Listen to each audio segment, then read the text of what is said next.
श्री गणेशाय नमः। नमस्कार मित्रों, स्वागत करती हूँ मैं आप सभी का आपके अपने चैनल ज्ञान गंगा में। जिस दिन भगवान विष्णु जी ने कूर्म का रूप धारण किया था उस तिथि को कूर्म जयंती के रूप में मनाया जाता है। शास्त्रों ने इस दिन की बहुत महत्ता मानी है। इस दिन से निर्माण संबंधी कार्य शुरू किया जाना बेहद शुभ माना जाता है। कूर्म जयंती के अवसर पर वास्तु दोष दूर किए जा सकते हैं तथा नया घर, भूमि आदि के पूजन के लिए ये सबसे उत्तम समय होता है तथा बुरे वास्तु को शुभ में बदला जा सकता है। तो चलिए जानते हैं कि कब है कूर्म जयंती 2020 में, पूजन का क्या रहेगा मुहूर्त, महत्व क्या है और क्या है इसकी कथा।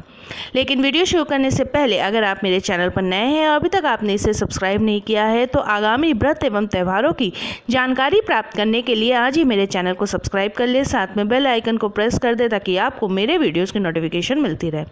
वीडियो अच्छा लगे तो उसे लाइक और शेयर करना बिल्कुल ना भूलें। तो चलिए शुरू कर लेते हैं आज का वीडियो।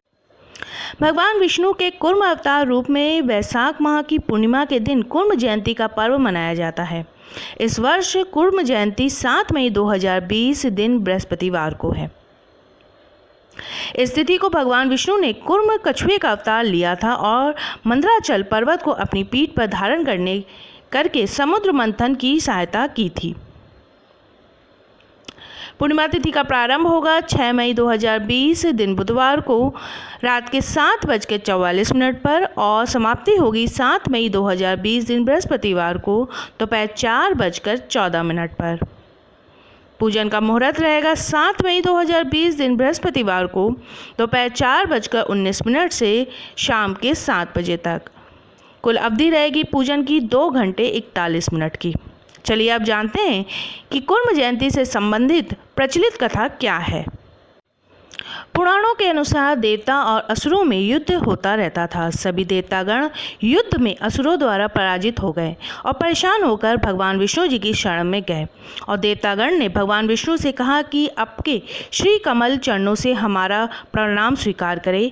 तब भगवान विष्णु ने देवताओं से पूछा, आप सभी देवतागण इतने परेशान क्यों हैं? तब देवताओं ने उत्तर दिया, हमें असुरों ने युद्ध में हरा दिया है, तो प्रभु असुरों से जीतने का कोई उपाय बताएं।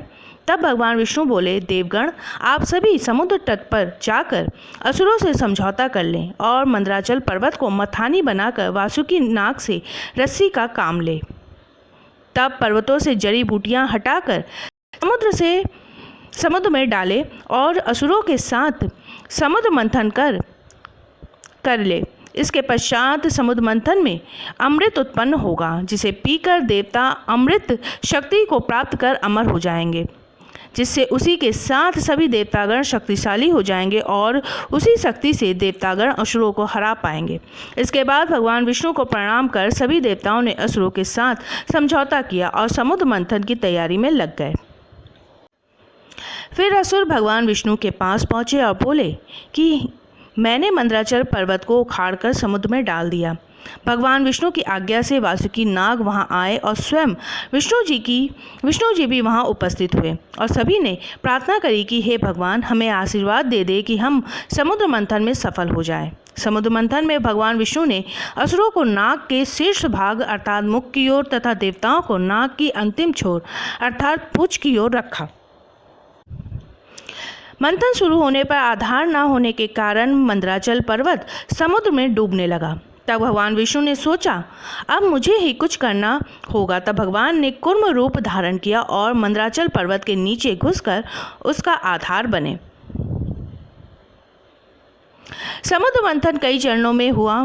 समुद्र मंथन जिसमें सबसे पहले कालकंठ नामक जहर पैदा हुआ था, जिसमें सांपों ने पी लिया। दूसरे मंथन में ऐरावत हाथी और उच्च श्रवण घोड़ा उत्पन्न हुआ। तृतीय मंथन से बहुत सुंदर स्त्री उर्वशी प्रकट हुई और चौथी बार में महावृक्ष पारिजात प्रकट हुआ। पांचवी बार में क्षीर सागर से चंद्रमा प्रकट हुए, जिसको भगवान शिव ने अपने मस्तक पर लगा लिया। उसके अलावा रत्न आभूषण और अनेक देव पुरुष पैदा हुए। मंथन के चलते वासुकी नाग की जहरीली फुंकार से विष निकला, जिससे कई असुर मर गए या शक्ति विहीन हो गए। उसके बाद समुद्र मंथन में माँ लक्ष्मी जी उत्पन्न हुई, जो भगवान विष्णु के हृदय में विराजित हुई।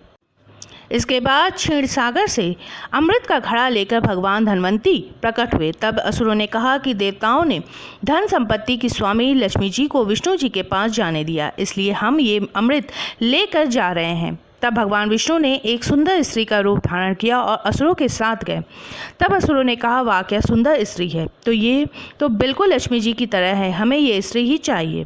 स्त्री के मोहवश उन्होंने अमृत का कलश जमीन पर रख दिया। तभी भगवान विष्णु ने उस घड़े को उठाकर देवताओं को दे दिया और कहा कि असुर इस स्त्री के मोह के कारण अमृत को भूल गए हैं, तो देवतागण आप सभी इस अमृत का पान कर ले।